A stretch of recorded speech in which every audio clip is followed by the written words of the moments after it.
प्यारे बच्चों नमस्कार। आज हम इस वीडियो लेक्चर में सूरदास के पदों की व्याख्या करेंगे। इसमें सूरदास के पदों की व्याख्या के साथ साथ हम सूरदास की भाषा की विशेषताएं और उनके शिल्प सौंदर्य, साहित्य के शिल्प सौंदर्य के बारे में भी चर्चा करेंगे। पहला पद है, उधो तुम हो अति बड़भागी, अपरस रहत सने तगाते, नाहिन मन अनुरागी, पुरीन पात रहत जल भीतर, तारस देह न दागी, जो जल में तेल की गागरी, बूंद न ताको लागी, प्रीति नदी में पाँव न बोर्यो, दृष्टि न रूप परागी, सूरदास अबला हम भोरी, गुर चाटी जो पागी। तो बच्चों ये जो पद हैं सूरदास के पद हैं, इसमें गोपियां और श्री कृष्ण के एक मित्र जिनका नाम उद्धव है, उनके बीच में एक वार्ता का इसमें वर्णन किया गया है और यह ब्रह्म गीत से लिया गया है। सूरसागर उनकी एक बहुत प्रसिद्ध ग्रंथ है सूरदास जी का। उसमें जो ब्रह्म गीत है, यानी एक भंवरे के माध्यम से जो बातें कही गई हैं, उनको ब्रह्म गीत कहा गया है और उन्हीं पदों से ये लिया गया है। इस पद में गोपियां कृष्ण के सखा यानी कृष्ण के मित्र उद्धव को व्यंग करते हुए कहती हैं कि वह तो बड़ा भाग्यवान है। उद्धव तुम हो अति बड़भागी, बड़भागी यानी भाग्यवान हो, जो प्रेम के फेर में नहीं पड़ा, अन्यथा उसे भी प्रेम की व्यथा को उन्हीं की भांति सहना पड़ता। देखिए, उद्धव तुम हो अति बड़भागी, हे उद्धव तुम तो बहुत भाग्यशाली हो। अपरस रहत स्नेह तगाते, तुम जो प्रेम के बंधन में नहीं बंधे हो। नाहिन मन अनुरागी, अनुरागी मतलब प्रेमी, कि तुम्हारा मन भी प्रेमी नहीं है। पुरिन पात रहत जल भीतर, तारस ते न दागी, और गोपियां विभिन्न प्रकार के अलग अलग उदाहरणों के माध्यम से उसको व्यंग करती हैं, ताने मारती हैं। वो कहती हैं कि पुरिन पात रहत जल भीतर, जो कमल का पत्ता जल के भीतर में रहता है, पानी के भीतर रहता है, लेकिन तारस दे न दागी, लेकिन उसके शरीर पर पानी की एक बूंद भी नहीं लगती। जो जल मा तेल की गागरी, बूंद न ताको लागी, और वो कहती हैं कि जिस प्रकार तेल की गागरी यानी मटकी, तेल की मटकी अगर पानी में उसको रख दो तो उसको भी कोई भी बूंद नहीं लगती। प्रीति नदी में पाँव न बोरो, दृष्टि न रूप परागी, वो गोपियां कहती कि आपने प्रेम की, जो श्री कृष्ण के प्रेम की नदी है, उसमें पाँव न बोरो यानी पाँव भी नहीं डुबाया है। दृष्टि न रूप परागी, और तुम्हारी भी जो दृष्टि है वो सौंदर्य को देखने वाली नहीं है। सूरदास अबला हम भोरी, गुड़ चाटी जो पागी, और यहां पर सूरदास जी कहते हैं कि गोपियां कहती हैं कि हम तो भोरी हैं, भोली हैं, और गुड़ चाटी जो पागी, जिस प्रकार गुड़ के साथ चींटियां चिपक जाती हैं, लिपट जाती हैं, हम श्री कृष्ण के प्रेम में उसी प्रकार से जकड़े हुई हैं। तो यहां पर इन छंदों में गोपियां उद्धव से अपनी व्यथा कर रही है। उद्धव पर कटाक्ष करते हुए कहते, व्यंग करते हुए कहते कि क्योंकि उन्हें लगता है कि उद्धव तो कृष्ण के नजदीक रहते हुए भी उनके प्रेम में नहीं बंधे हैं। गोपियां कहती हैं कि उद्धव बड़े ही भाग्यशाली हैं, क्योंकि उन्हें श्री कृष्ण से जरा भी मोह नहीं है। उद्धव के मन में किसी प्रकार का बंधन या अनुराग नहीं है, दृष्टि न रूप परागी, बल्कि वे तो श्री कृष्ण के प्रेम रस से अछूते हैं। वो उदाहरण देती हैं, वे उस कमल के पत्ते की तरह हैं जो जल के भीतर रहकर भी गीला नहीं होता। जैसे तेल से चुपड़े हुए गागर पर पानी की एक बूंद भी नहीं ठहरती, यानी किसी मटकी के ऊपर अगर चारों तरफ से तेल लगा दिया जाए तो उसके ऊपर पानी डाला जाए तो एक बूंद भी उस पर नहीं ठहरती। ये दोनों उदाहरण उद्धव के लिए दिए गए हैं। उद्धव पर कृष्ण के प्रेम का कोई असर नहीं हुआ उद्धव तो प्रेम की नदी के पास होकर भी उसमें डुबकी नहीं लगाते हैं और उनका मन पराग को देखकर भी मोहित नहीं होता है। गोपियां कहती हैं, यहाँ पराग का मतलब सुंदरता से है। गोपियां कहती कि वे तो अबला और भोली हैं, वे तो श्री कृष्ण के प्रेम में इस तरह लिपट गई हैं जैसे गुड़ के साथ चींटियां लिपट जाती हैं। दूसरा पद देखेंगे। मन की मन ही मांझ रही, कहिए जाए कौन पे उदो नाहित परत कही, अवधि अदार आस आवन की तन मन विधा सही, अब इन जोग संदेशन सुन सुन बिरहन बिरह दही, चाहती होती गुहारी जितते उतते धार बही, सूरदास अब धीर धर क्यों मर जादा न लही। इसमें भी, इस पद में भी गोपियां कहते कि मन की मन ही माज रही, हमारी मन की जो बातें हैं वो हमारे मन में ही रह गई हैं। कहिए जाए कौन पे उद्धव, हे उद्धव हमें बताओ हम किस पे कहने जाएं, किसको अपनी बात सुनाएं, ना ही परत कही, क्योंकि कुछ बातें कही भी नहीं जा सकती। अवधि आधार आस आवन की तन मन बिथा सही, और वो कहते कि हमने जो इंतजार की जो घड़ियां थी वो अपने तन और मन पर व्यथा यानी बहुत कष्ट सहकर उसको काट लिया है। अब इन जोग संदेशन सुन सुन बिरहन बिरह दही, और गोपियां कहती है और आप ये जो योग का संदेश हमारे को सुना सुनाकर हमारी विरह की अग्नि को और भी ज्यादा दहका रहे हो। विरहन विरह दही यानी हमारी विरह की, श्री कृष्ण से हमारे जो विरह है, जुदाई है, उसकी जो आग को ये योग का संदेश सुना सुनाकर और भी ज्यादा भड़का रहे हो। चाहती होती गुहारी जितते उत्ते धार बही, और जहां से हमें सहारा मिलने की उम्मीद थी, हमें उम्मीद थी कि श्री कृष्ण का कोई संदेश आएगा जिससे हमारे मन को चैन मिलेगा, लेकिन वहां से क्या आया है? योग का संदेश। सूरदास अब धीर धरे को मर्यादा न लही, और सूरदास कहते हैं कि गोपियां कहती हैं कि अब हम धीरज क्यों धरें, अब धीर धरें क्यों, अब हम धीरज कैसे रखें, क्यों मर्यादा न लही, और क्योंकि हमारी जो सामाजिक मर्यादा थी वो भी खत्म हो गई है। तो इस पद में भी गोपियां कृष्ण के सखा उद्धव के समक्ष यह स्वीकार करके कि उनके मन की अभिलाषाएं मन ही मन में रह गई हैं, कृष्ण के प्रति अपने प्रेम की गहराई को अभिव्यक्त करती हैं। उपरोक्त छंद में गोपियां अपने मन की व्यथा का वर्णन उद्धव से कर रही हैं। वे कहती हैं कि वे अपने मन का दर्द व्यक्त करना चाहती हैं, लेकिन किसके सामने करें, बल्कि उसे मन में ही दबाने की कोशिश करती हैं।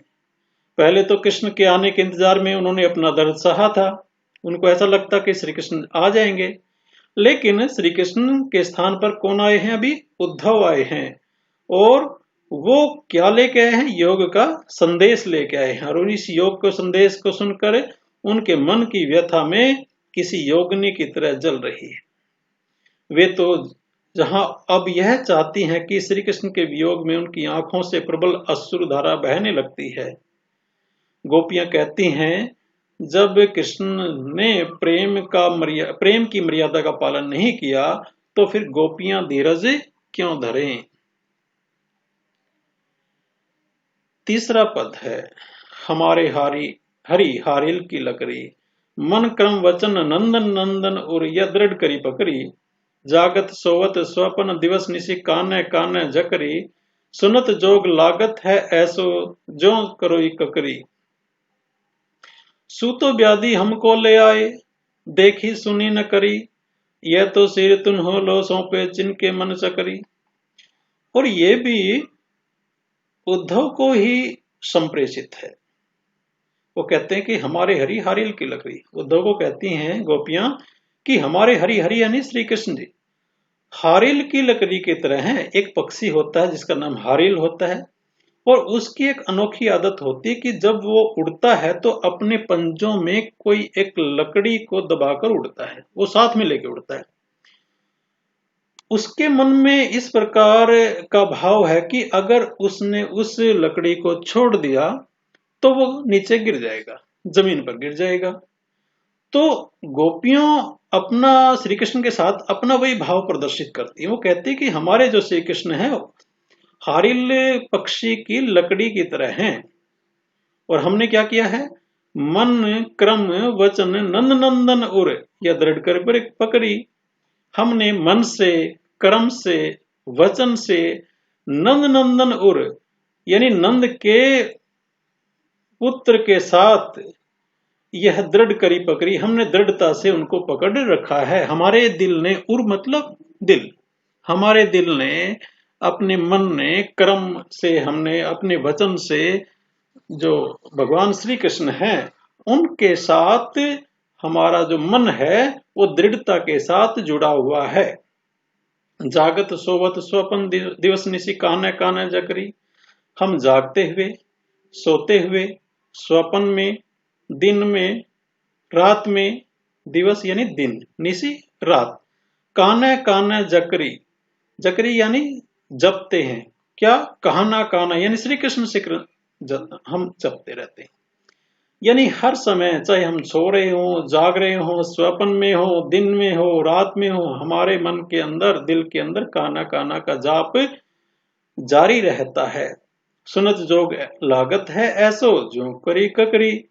और वो कहते हैं कि जो ये योग का संदेश आप लेके आए हो उसको सुनकर ऐसा लगता है जैसे हमने कोई कड़वी ककड़ी खा ली हो। कड़वी यानी कड़वी, ककड़ी यानी ककड़ी। ऐसा लगता है कि जैसे कड़वी ककड़ी खा ली हो। सूतो व्याधि हमको ले आए देखी सुनी न करी। और व्याधि का मतलब होता है बीमारी। सूतो यानी तुम तो, उद्धव को कहते हैं तुम तो ऐसी बीमारी लेके आए हो जो हमने ना देखी है न कभी सुनी है। यह तो सुरतिन हो लो सौंपो जिनके मन चक्री।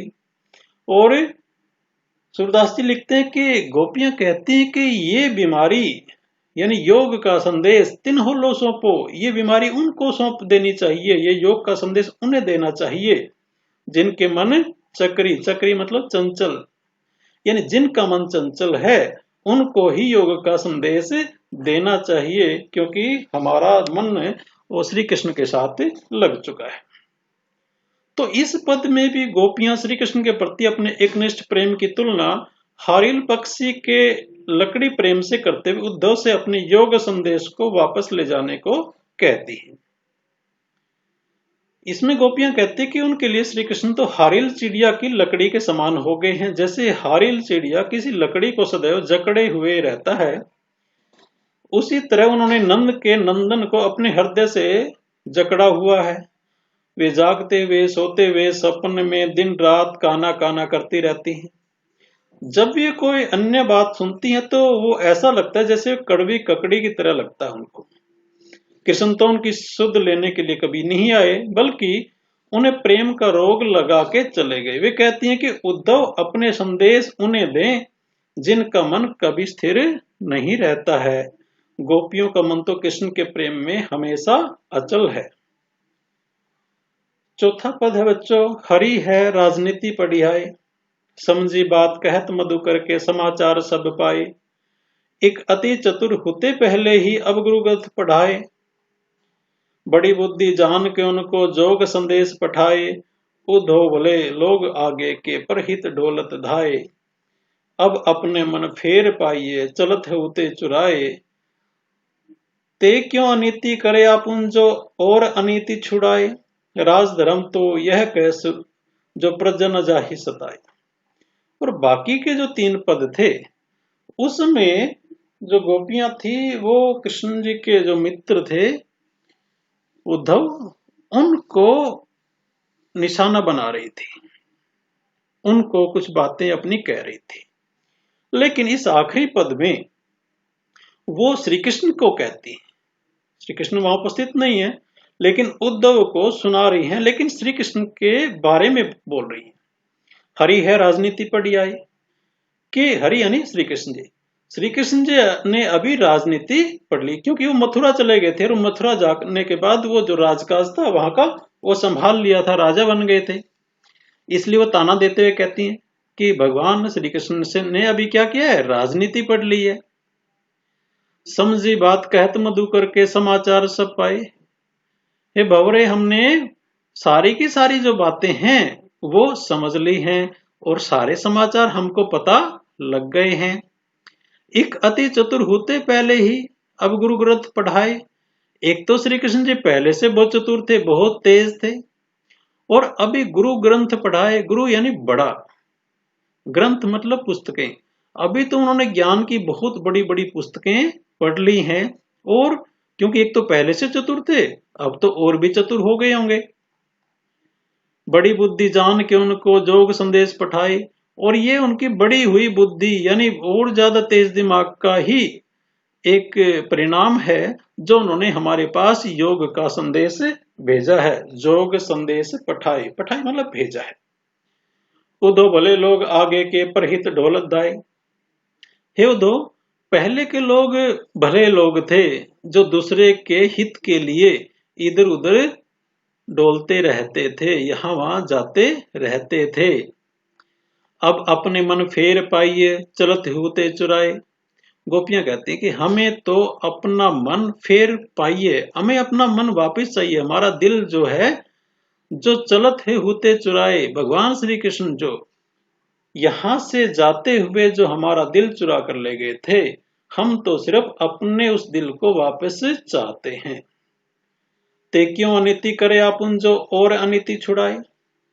और वो श्री कृष्ण को संप्रेषित करते हुए कहते हैं कि वो दूसरों की जो अनिति छुड़ाता है, वो खुद क्यों अनिति कर रहा है। अनिति यानी बुराई, नीति मतलब जो नियम को मानने वाला, और अनीति मतलब जो नियम को नहीं मानता। और एक राजा का क्या काम होता है, जो अनीति पर चले उसको दंड देता है। लेकिन गोपियां क्या कहती हैं कि दो दूसरों की अनीति, दूसरों की बुराइयां छुड़ाता है, वो अपने आप भी अनीति कर रहा है। क्यों? क्योंकि वो गोपियों का मन चुरा कर ले गया था और उसको वो वापिस नहीं कर रहा है। राज धर्म तो ये कहे सुर जो प्रजा न जाहि सताए। और वो गोपियां कहती कि राजा का धर्म तो ये होना चाहिए कि प्रजा को नहीं सताना चाहिए। और वो गोपियां भी कहती हैं कि हम भी एक प्रजा की तरह हैं और श्री कृष्ण हमको सता रहे हैं, इसलिए वो एक राजा बनने के लिहाज से उचित कदम नहीं है।